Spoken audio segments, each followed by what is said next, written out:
Do you believe or think or have an opinion on couples, do the couples know which each other likes or dislikes more than the other? What's the question? So, in generalized couples, do you think the opposite couple knows what the other person likes or dislikes more?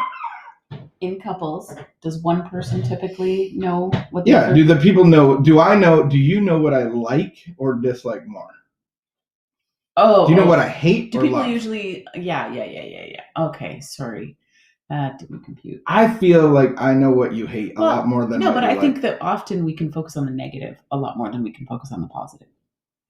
We just might have that tendency. However, that I don't know that that's entirely true, because I might laugh more or like get more frustrated by the things that you dislike, but like I know what you like, and I do my best to, like, I feel like I take that into consideration on a regular basis. I feel like I know what people hate more than what they like. Like when it comes to like gift buying or their love languages, I just know what they don't like. I feel like I often what I know people like. Do you think that I like butter? I know you love butter. I love butter. You like, I think butter bread is, so some people, like for instance, your mother and I had to get rid of a bread maker once because we would just eat bread. We would just eat fresh bread. And then people would be like, oh, did somebody bake bread? And we'd be like, we're just about to. You, on the other hand, bread is like, meh. The gateway to the butter. The transportation tool. You want butter. You don't use a knife for your jam. You use a spoon for your jam. What else would you use? A knife. In my house, you spread jam onto toast with a knife. You don't spread it. And you put a thin layer. You dump it. It's the Ruby way. It's the Ruby way. Yeah, I know what you like. Is butter you like a really though? good cannoli. And you really like, and when you like something, we go back to it over and over and over and over and over. So maybe I am more focused on what I like. I'm more focused on what you like. Because I am more focused on you what really liked the fresh squeezed lemonade, but then there's like points in time where you're like, you had to go back because you were like, this didn't have quite enough lemons. Like, I'd like this just to be. And so when you like something, you really, really like it. And even if it gives me heartburn. You're really in.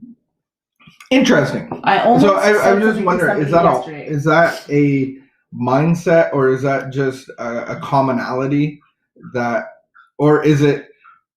Yeah, I don't know. I think it's a quandary in my mind today. I think that we, at different points in our marriage or different points in our life, can have a tendency to get stuck in the negative.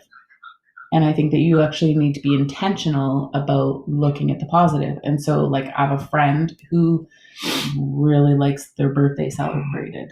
I have a lot of those friends. I have a friend. I'm going to name those friends. I have a friend named JoJo Beats, and I know like the 100 things that she loves.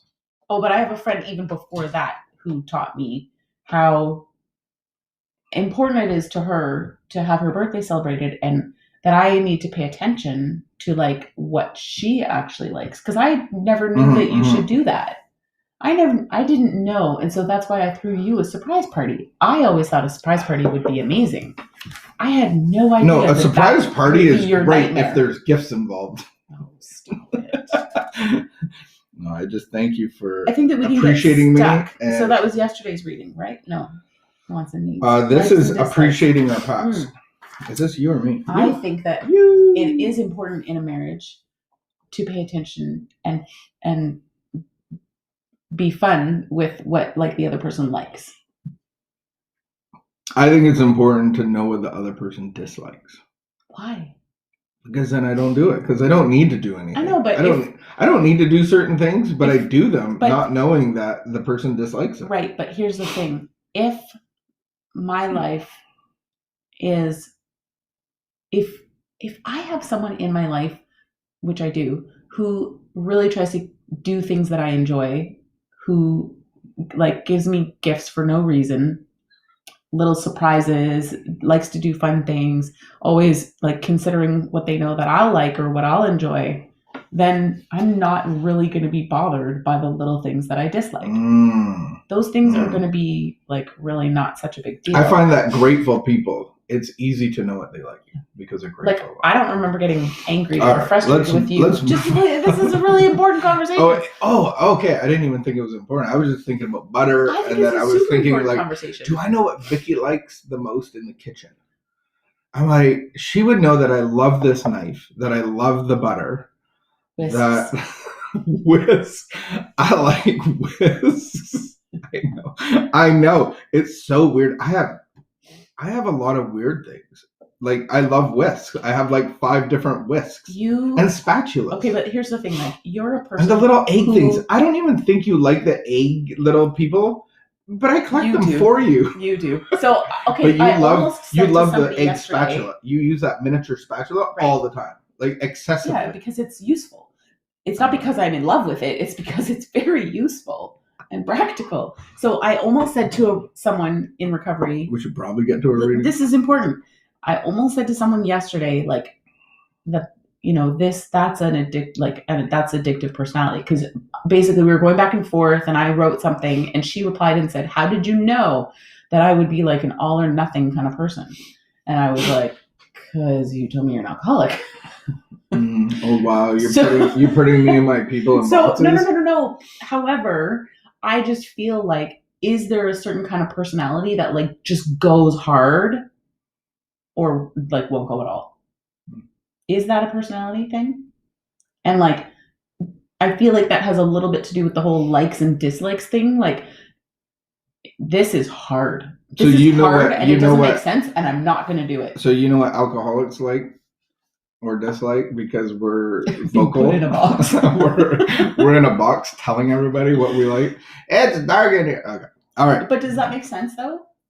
Kind of. Like, okay, so the example was like, we can argue about it later.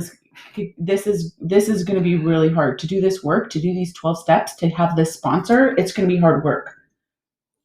And don't give up. Like, because you've taken on a lot and you're trying to drastically change your life.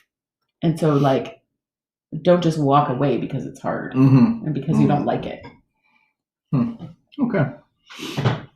All right. How did you know that that's my personality? And is that wrong? I don't know if it's wrong or not, but it's something to think about.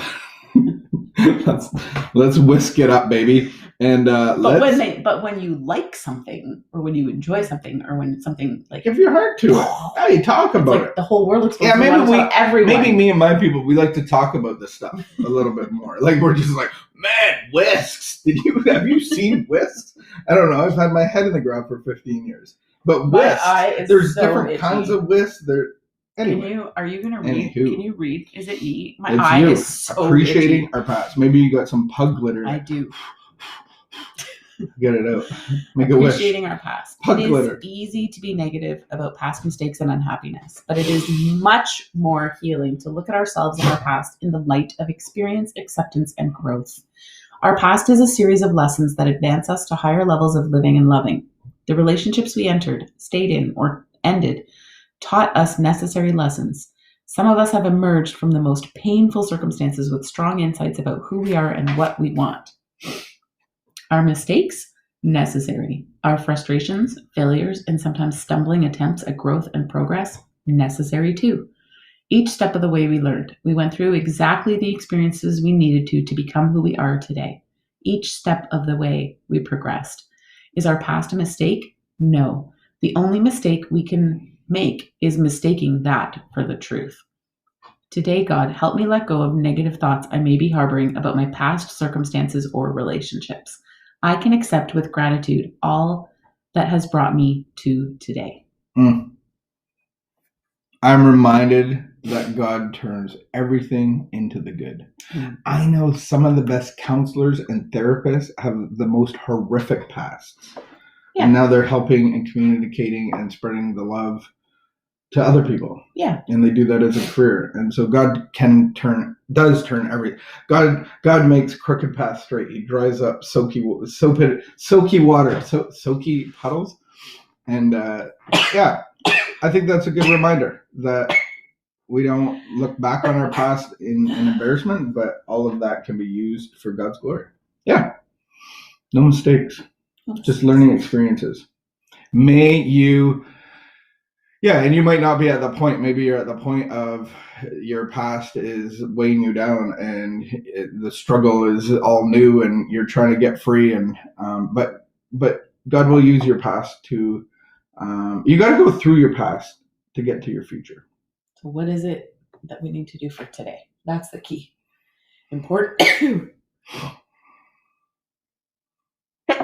I'm having an allergy meltdown. You need some butter? Literally, live on Facebook, I'm having an allergy meltdown. It's not going to get better. I'm turning into a pumpkin. So we are going to leave it on there and know and understand that God will take our past as we go through it, and it'll bring us into his future. In the name of Jesus. May you find your future by going through your past and giving it to God. Amen. Can I get a sneeze? All right. Have a great afternoon. We are going to have some takeout tonight. It's Takeout Friday. What are we going to do? Fish and chips. And some butter. Anything we can put butter on, we should. No. Okay. Bye.